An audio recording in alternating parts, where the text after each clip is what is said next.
तक सस्पेंस है, लगातार बना हुआ था कि कहां है वो, उनके बारे में कोई अता पता नहीं था। और साथ ही एयरपोर्ट पर कई जगहों पर सिक्योरिटी टाइट की गई थी, अलर्ट किया गया था सिक्योरिटी को। और उसी बीच रांची से ये तस्वीरें सामने आती है जहां पर वो गाड़ी में बैठे हुए नजर आ रही है और फिलहाल साफ तौर पर देखा जा रहा है, क्योंकि लगातार ये हो रहा था कि वो आखिर कहां गायब हो गए। बीजेपी द्वारा ये कहा जा रहा था कि क्या वो गायब हो गए, उनका अपहरण हो गया, वो बीमार है। और ये भी कहा गया कि मुख्य सचिव जल्द से जल्द ये पता करें उनके स्वास्थ्य के बारे में कि कहीं उन्हें कुछ हो नहीं गया। इस तरह की चुटकी ली जा रही थी और बाकी उनके परिवार वाले भी ये कह रहे थे कि हमसे संपर्क में नहीं है। लेकिन उसके बाद अब रांची से ये तस्वीर जो है वो आपकी स्क्रीन पर है, आप देख सकते हैं कि वो यहाँ पर गाड़ी की जो विंडो है उसके बाहर वो निकलते हुए नजर आ रहे थे। हाथ भी हिलाया उन्होंने मीडिया को देखकर, हालांकि वो गाड़ी रुकी नहीं किसी से बातचीत करने के लिए और सीधे यहाँ पर। और साथ ही बता दें कि सियासी अटकलों के बीच में अब वो यहाँ पर नजर आएंगे और जेएम के जो विधायक है वो भी रांची पहुंच रहेंगे। इस वक्त की बड़ी जानकारी, और रांची के सर्किट हाउस में इस वक्त इस तमाम जो लोग हैं वो पहुंच रहे हैं और वहीं जाते हुए वो भी नजर आए।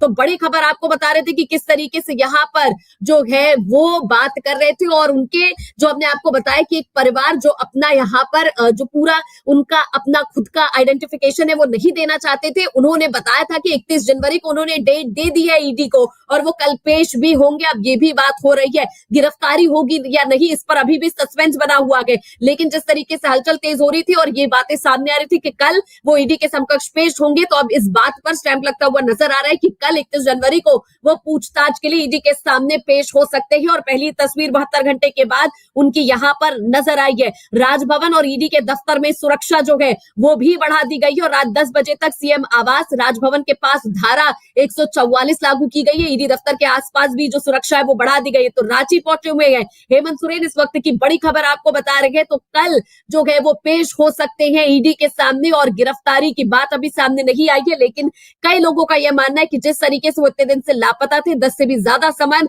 उनको भेजा गया था, उसके बावजूद वो दरकिनार कर बिल्कुल पूरी तरीके से लापता थे। अलग अलग खबरें आ रही थी कि वो देश से बाहर चले गए, कोई कह रहा था वो बीमार है और इस तरह की बातें हो रही थी। लेकिन आपको बता दें सीएम के आवास के आसपास भी सुरक्षा बढ़ाई गई है। राजभवन ईडी दफ्तर की सुरक्षा इस वक्त बढ़ा दी गई है और उसी बीच ये तस्वीर आती है कि वो रांची में मौजूद है। और साथ ही आपको बता दें कि इस वक्त रांची में हलचल जो है तेज हो गई और कई विधायक वहां पर पहुंच रहे हैं लगातार सर्किट हाउस पर। और तमाम नेताओं की जो बयान है वो भी यहाँ पर आ रहा है। सुनवाते कि इस पूरे मामले पर क्या कुछ कहना है।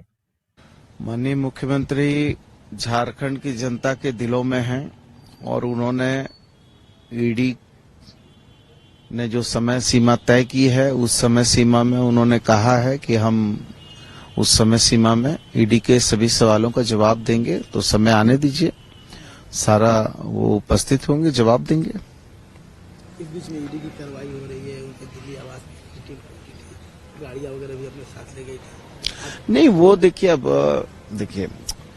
वो क्या कर रहे हैं नहीं कर रहे हैं, मैं किसी संवैधानिक संस्था पर कोई बहुत आघात प्रतिघात करके अनावश्यक बात बोलना नहीं चाहता हूं।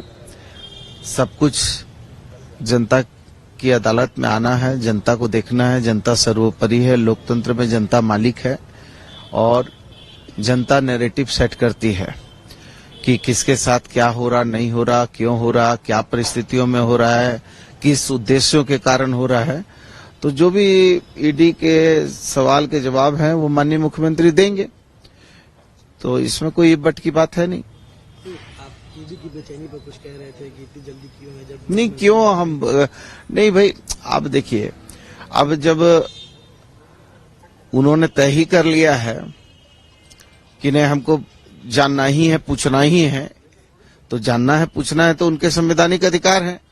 तो मुख्यमंत्री जी ने भी बोला कि ठीक है, आप जानना चाहते पूछना चाहते हैं, हम आपके समक्ष हाजिर होंगे, बोलेंगे, बताएंगे। तो इसमें ये बट की बात क्या है, अनावश्यक क्या है इसमें?